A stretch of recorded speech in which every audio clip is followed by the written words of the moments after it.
ಸಚಿವ ಸಂಪುಟ ಪುನರ್ರಚನೆಯ ಚರ್ಚೆಯ ಬೆನ್ನಲ್ಲೇ ಲಾಬಿ ಕೂಡ ಜೋರಾಗಿ ನಡೀತಾ ಇರುವಂಥದ್ದು.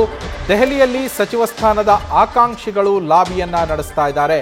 ಅದೇ ರೀತಿಯಲ್ಲಿ ಮತ್ತೊಂದಷ್ಟು ಜನ ಸಚಿವರುಗಳು ತಮ್ಮ ಸ್ಥಾನವನ್ನು ಉಳಿಸಿಕೊಳ್ಳೋದಕ್ಕೂ ಕೂಡ ಕಸರತ್ತನ್ನ ರಾಷ್ಟ್ರ ರಾಜಧಾನಿಯಲ್ಲಿ ಹೈಕಮಾಂಡ್ ಮಟ್ಟದಲ್ಲಿ ಮಾಡ್ತಾ ಇರುವಂಥದ್ದು.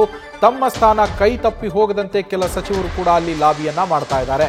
ಕೈಪಾಳ್ಯದಲ್ಲಿ ಸದ್ಯಕ್ಕೆ ಸಂಪುಟದ ಸರ್ಕಸ್ ಏನಿದೆ ಇದು ದಿಢೀರ್ ಅಂತೇಳಿ ರಂಗೇರಿರುವಂಥದ್ದು.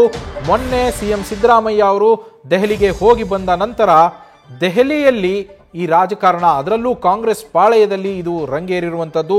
ಸಚಿವ ಸಂಪುಟ ಪುನರ್ರಚನೆಯಾದರೆ ಯಾರಿಗೆ ಅವಕಾಶ ಸಿಗ್ಬೋದು, ಯಾರಿಗೆ ಅವಕಾಶ ಸಿಗದೆ ಹೋಗ್ಬೋದು, ಯಾರನ್ನ ಕೈ ಬಿಡ್ಬೋದು, ಹೊಸ ಮುಖಗಳು ಯಾರು ಆಯ್ಕೆ ಆಗ್ತಾರೆ, ಅಥವಾ ಹೊಸ ಮುಖಗಳಾಗಿ ಆಯ್ಕೆ ಆಗಬೇಕು ಅಂತ ಕಾಯ್ತಾ ಇರೋರಲ್ಲೂ ಯಾರಿಗಾದರೂ ನಿರಾಸೆ ಆಗತ್ತಾ, ಯಾರಿಗೆ ಅವಕಾಶ ಒಲಿದು ಬರುತ್ತೆ, ಈ ಥರದ ಚರ್ಚೆಗಳು ನಡೀತಾ ಇರುವಂತಹ ಹೊತ್ತಲ್ಲೇ ಹಲವರು ಈಗಾಗಲೇ ದೆಹಲಿಯಲ್ಲಿ ಹಲವು ದಿನಗಳಿಂದ, ಸುಮಾರು 3-4 ದಿನಗಳಿಂದ ದೆಹಲಿಯಲ್ಲೇ ಬೀಡುಬಿಟ್ಟು ತಾವು ಸಚಿವ ಸ್ಥಾನವನ್ನು ಪಡೆದುಕೊಳ್ಬೇಕು, ತಮ್ಮ ಸಚಿವ ಸ್ಥಾನವನ್ನು ಉಳಿಸ್ಕೋಬೇಕು ಅಂತ ಪ್ರಯತ್ನ ಪಡ್ತಾ ಇರುವಂಥದ್ದು. ಈ ಬಗ್ಗೆ ಹೆಚ್ಚಿನ ಡೀಟೇಲ್ಸ್ ಅನ್ನ ನಮ್ಮ ಪ್ರತಿನಿಧಿ ಜಗದೀಶ್ ನೀಡ್ತಾ ಹೋಗ್ತಾರೆ.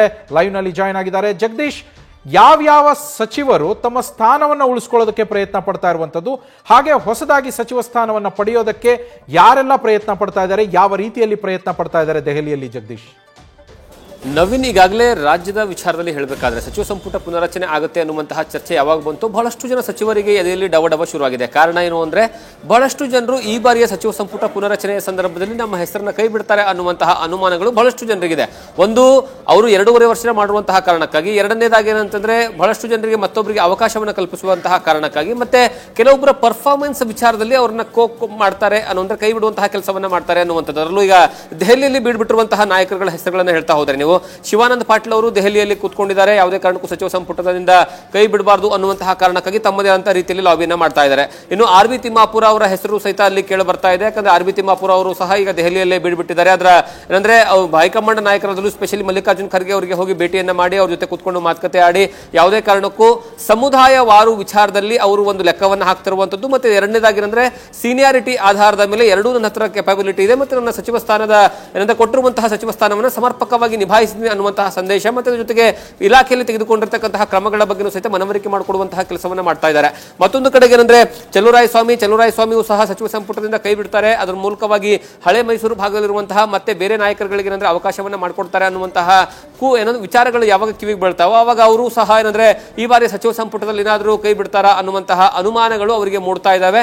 ಆ ಕಾರಣಕ್ಕಾಗಿಯೇ ಅವರು ಏನಂದ್ರೆ ಹೋಗಿ ಏನಂದ್ರೆ ದೆಹಲಿಯಲ್ಲಿ ಬೀಡ್ಬಿಟ್ಟಿದ್ದಾರೆ ಅನ್ನುವಂತಹ ವಿಚಾರ ಗೊತ್ತಾಗ್ತಾ ಇದೆ. ಮತ್ತೆ ಅದ್ರ ಜೊತೆಗೆ ಬಹಳಷ್ಟು ಜನ ಈ ಬಾರಿಯ ಸಚಿವ ಸಂಪುಟದಲ್ಲಿ ಸೇರ್ಪಡೆ ಆಗೋದಕ್ಕೆ ಹೊಸದಾಗಿ ಒಂದು ಸೀನಿಯಾರಿಟಿ ಆಧಾರದ ಮೇಲೆ ಒಂದು ಪಕ್ಷ ಅವ್ರನ್ನ ಕಳೆದ ಬಾರಿ ಗುರುತಿಸಿರ್ಲಿಲ್ಲ, ಈ ಬಾರಿ ಏನಂದ್ರೆ ಅವರು ಸಚಿವ ಸಂಪುಟದಲ್ಲಿ ಸೇರ್ಪಡೆ ಆಗಬೇಕು ಅನ್ನುವಂತಹ ಲೆಕ್ಕಾಚಾರದಲ್ಲಿ, ಫಾರ್ ಎಕ್ಸಾಂಪಲ್ ಈ ಹಿಂದೆ ಬಹಳಷ್ಟು ಬಾರಿ ಸಿಎಂ ಸಿದ್ದರಾಮಯ್ಯನವರು ಏನಂದ್ರೆ ಹಿಂದೆ ಅಧಿಕಾರವನ್ನು ವಹಿಸಿಕೊಂಡಂತಹ ಸಂದರ್ಭದಲ್ಲಿ ಸಹಿತ ಟಿ.ಬಿ. ಜಯಚಂದ್ರ ಆಗಿರ್ಬೋದು, ಆರ್.ವಿ. ದೇಶಪಾಂಡೆ ಆಗಿರ್ಬೋದು, ಅದ್ರ ಜೊತೆಗೆ ಅಂದ್ರೆ ಬೇರೆ ಬೇರೆ ನಾಯಕರುಗಳಾಗಿರ್ಬೋದು, ಅವರೆಲ್ಲರೂ ಸಹ ಸಚಿವ ಸಂಪುಟವನ್ನ ಇದ್ಕೊಂಡು ಸಮರ್ಪಕವಾಗಿ ನಿಭಾಯಿಸಿರುವಂತದ್ದು. ಮತ್ತೆ ಜೊತೆಗೆ ಸರ್ಕಾರಗಳು ಇಕ್ಕಟ್ಟಿಗೆ ಸಿಲುಕಿರುವಂತಹ ಸಂದರ್ಭದಲ್ಲಿ ಅದನ್ನು ನಿಭಾಯಿಸಿರುವಂತಹ ವಿಚಾರಗಳನ್ನ ಇಟ್ಕೊಂಡು ಈ ಬಾರಿ ಸಚಿವ ಸಂಪುಟದಲ್ಲಿ ಸೇರ್ಪಡೆ ಆಗಬೇಕು ಅನ್ನುವಂತಹ ಲೆಕ್ಕಾಚಾರದಲ್ಲಿ ಪ್ಲಾನ್ ಅನ್ನ ಮಾಡ್ಕೊಳ್ತಾ ಇದ್ದಾರೆ.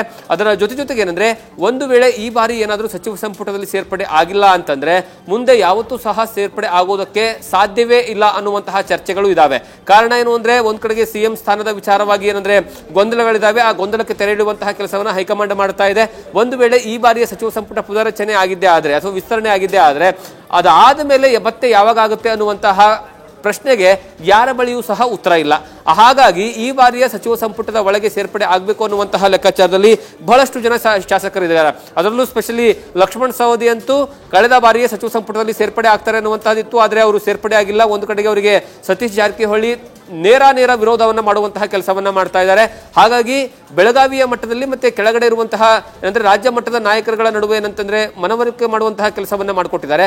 ಆದ್ರೆ ಇಲ್ಲಿ ಅದು ಆಗುತ್ತೋ ಇಲ್ವೋ ಅನ್ನುವ ಅನುಮಾನ ಕಾರಣಕ್ಕಾಗಿ ಹೈಕಮಾಂಡ್ ನಾಯಕರಿಗೂ ಸಹಿತ ಮನವರಿಕೆ ಮಾಡಿಕೊಡುವಂತಹ ಕೆಲಸವನ್ನ ಮಾಡ್ತಾ ಇದ್ದಾರೆ. ಮತ್ತೊಂದು ಕಡೆಗೆ ಏನಂದ್ರೆ ಶ್ರೀನಿವಾಸ್ ಅವರು, ಅದರ ಜೊತೆಗೆ ಏನಂದ್ರೆ ಅಜಯ್ ಧರ್ಮ್ ಸಿಂಗ್ ಈಗಾಗಲೇ ಕಲ್ಯಾಣ ಕರ್ನಾಟಕದ ಏನಂದ್ರೆ ಮಂಡಳಿಯ ಅಧ್ಯಕ್ಷ ಸ್ಥಾನವನ್ನು ಕೊಟ್ಟಿದ್ದಾರೆ. ಆದರೂ ಸಹ ಅವರು ಸಚಿವ ಸ್ಥಾನದ ಆಕಾಂಕ್ಷಿಯಾಗಿದ್ದಾರೆ. ಅವರಿಗೆ ಯಾವುದೇ ಕಾರಣಕ್ಕೂ ಸಹಿತ ನನಗೆ ಕಲ್ಯಾಣ ಕರ್ನಾಟಕದ ಮಂಡಳಿಯ ಅಧ್ಯಕ್ಷ ಸ್ಥಾನ ಯಾವುದೇ ಕಾರಣಕ್ಕೂ ಬೇಡ, ಅದನ್ನು ನಾನು ವಾಪಸ್ ಕೊಟ್ಟು ಬಿಡ್ತೀನಿ, ನನಗೆ ಸಚಿವ ಸಂಪುಟದಲ್ಲಿ ಸೇರ್ಪಡೆ ಮಾಡ್ಕೊಳ್ಳ್ರಿ ಅನ್ನುವಂತಹ ಲಾಬಿಯನ್ನ ಮಾಡ್ತಾ ಇದ್ದಾರೆ. ಇನ್ನೊಂದು ಧರ್ಮ್ ಸಿಂಗ್ ಮತ್ತೆ ಖರ್ಗೆ ಅವರು ಬಹಳಷ್ಟು ಪರಮಾಪ್ತರಾಗಿದ್ರು ಆಗಿನ ಕಾಲದಲ್ಲಿ. ಅವರ ಪುತ್ರವೇ ಈ ಅಜಯ್ ಸಿಂಗ್. ಅವರು ಏನಂದ್ರೆ ಖರ್ಗೆ ಅವರ ಮೂಲಕವಾಗಿ ತಮ್ಮ ಲಾಬಿಯನ್ನ ಮಾಡುವಂತಹ ಕೆಲಸವನ್ನ ಮಾಡ್ತಾ ಇದ್ದಾರೆ. ಈಗಾಗಲೇ ಕಲಬುರಗಿಯಲ್ಲಿ ನೋಡಿದ್ರೆ ಶರಣ್ ಪ್ರಕಾಶ್ ಪಾಟೀಲ್, ಅದ್ರ ಜೊತೆಗೆ ಪ್ರಿಯಾಂಕಾ ಖರ್ಗೆ ಈಗಾಗಲೇ ಸಚಿವ ಸಂಪುಟದಲ್ಲಿ ಇದ್ದಾರೆ. ಅವರನ್ನು ಹೊರತುಪಡಿಸಿ ಮತ್ತೊಬ್ಬರಿಗೆ ಸೇರ್ಪಡೆ ಮಾಡಿಕೊಳ್ಳುವಂತಹ ವಿಚಾರಗಳು ಚರ್ಚೆಗೆ ಬಂದಂತಹ ಸಂದರ್ಭದಲ್ಲಿ ಅಜಯ್ ಸಿಂಗ್ ನಮಗೆ ಮೊದಲ ಅಂದ್ರೆ ಆದ್ಯತೆಯನ್ನು ಕೊಡಿ ಅನ್ನುವಂತಹ ಮನವಿಯನ್ನು ಮಾಡಿಕೊಳ್ಳುವಂತಹ ಕೆಲಸವನ್ನ ಮಾಡ್ತಾ ಇದ್ದಾರೆ. ಮತ್ತೆ ಬೀದರ್ ಜಿಲ್ಲೆಯಲ್ಲಿ ತೆಗೆದುಕೊಂಡಂತಹ ಸಂದರ್ಭದಲ್ಲಿ ಅಲ್ಲಿ ರಹೀಂ ಖಾನ್ ಅವರಿಗೆ ಕೋಕ್ ಅನ್ನ ಕೊಟ್ಟು ಅವರ ಬದಲಾಗಿ ಮತ್ತೊಬ್ಬರಿಗೆ ಯಾರಿಗಾದ್ರೂ ತೆಗೆದುಕೊಳ್ತಾರಾ ಅನ್ನುವಂತಹ ಪ್ರಶ್ನೆಗಳು ಸಹಿತ ಮೂಡ್ತಾ ಇದ್ದಾವೆ. ಯಾಕಂದ್ರೆ ಅಲ್ಪಸಂಖ್ಯಾತ ವಿಚಾರದಲ್ಲಿ ಬಂದಂತಹ ಸಂದರ್ಭದಲ್ಲಿ ಸಲೀಂ ಅಹಮದ್ ಈಗಾಗಲೇ ನಾನು ಕೆಪಬಿಲಿಟಿ ಇದೀನಿ, MLC ಆದ್ರೂ ಸಹ ಏನಂದ್ರೆ ಸಚಿವ ಸಂಪುಟವನ್ನ ಸೇರ್ಪಡೆ ಆದ ನಂತರ ಸಮರ್ಪಕವಾಗಿ ನಿಭಾಯಿಸುವಂತಹ ಶಕ್ತಿ ಇದೆ. ಯಾಕಂದ್ರೆ ನನಗೆ KPCC ಕಾರ್ಯಾಧ್ಯಕ್ಷ ಸ್ಥಾನವನ್ನ ಕೊಟ್ಟಂತಹ ಸಂದರ್ಭದಲ್ಲೂ ಸಹಿತ ಅದನ್ನು ಸಮರ್ಪಕವಾಗಿ ನಿಭಾಯಿಸಿದ್ದೀನಿ. ಹಾಗಾಗಿ ನಮಗೆ ಅಲ್ಪಸಂಖ್ಯಾತದ ಕೋಟಾದಲ್ಲಿ ಬಂದಂತಹ ಸಂದರ್ಭದಲ್ಲಿ ನಮ್ಮನ್ನ ಪರಿಗಣಿಸಿ ಅನ್ನುವಂತಹ ಮನವಿಯನ್ನು ಮಾಡ್ಕೊಳ್ತಾ ಇದ್ದಾರೆ. ಆ ಕಾರಣಕ್ಕಾಗಿ ಸಲೀಂ ಅಹಮದ್ ಈಗಾಗಲೇ ದೆಹಲಿಯಲ್ಲೇ ಬೀಡು ಬಿಡುವಂತಹ ಕೆಲಸವನ್ನ ಮಾಡಿದ್ದಾರೆ. ಹಂಪನಗೌಡ ಬಾದರ್ಲಿ ಆಗಿರ್ಬೋದು ಅಥವಾ ಬಸವನಗೌಡ ದದ್ದಲ್ ಆಗಿರ್ಬೋದು, ಈ ಎಲ್ಲಾ ಶಾಸಕರು ಸಹ ಈಗಾಗಲೇ ದೆಹಲಿಗೆ ಪ್ರಯಾಣವನ್ನ ಬೆಳೆಸಿದ್ದಾರೆ. ಅದರಲ್ಲೂ ಪ್ರಮುಖವಾಗಿ ಬಸವನಗೌಡ ಬಾದರ್ಲಿ ಅಂತೂ ಈ ಬಾರಿಯ ಸಚಿವ ಸಂಪುಟದಲ್ಲಿ ಸೇರ್ಪಡೆ ಆಗೇ ಆಗ್ತೀನಿ, ನಾನು ಸಹಿತ ಸಚಿವ ಸಂಘದ ಆಕಾಂಕ್ಷಿ ಅಂತ ಬಹಿರಂಗವಾಗಿ ಹೇಳ್ಕೊಳ್ಳುವಂತಹ ಕೆಲಸವನ್ನ ಮಾಡಿದ್ದಾರೆ.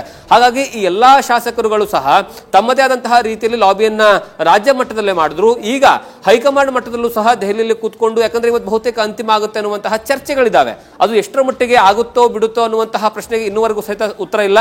ಹಾಗಾಗಿ ಆ ಉತ್ತರ ಸಿಗೋಕ್ಕಿಂತ ಮುಂಚಿತವಾಗಿ ಆ ಒಂದು ಪಟ್ಟಿಯಲ್ಲಿ ನಮ್ಮ ಹೆಸರು ಸಹ ಇರಲಿ ಅನ್ನುವಂತಹ ಕಾರಣಕ್ಕಾಗಿ ಬಹಳಷ್ಟು ಜನ ತಮ್ಮದೇ ಆದಂತಹ ರೀತಿಯಲ್ಲಿ ಲಾಬಿಯನ್ನ ಮಾಡ್ತಾ ಇರುವಂತದ್ದು. ನವೀನ್, ಥ್ಯಾಂಕ್ ಯು ಜಗದೀಶ್ ಡೀಟೇಲ್ಸ್ಗೆ. ನ್ಯೂಸ್ ಫಸ್ಟ್ ನಿರ್ಭೀತಿಯಿಂದ ನಿಮ್ಮ ಪರವಾಗಿ.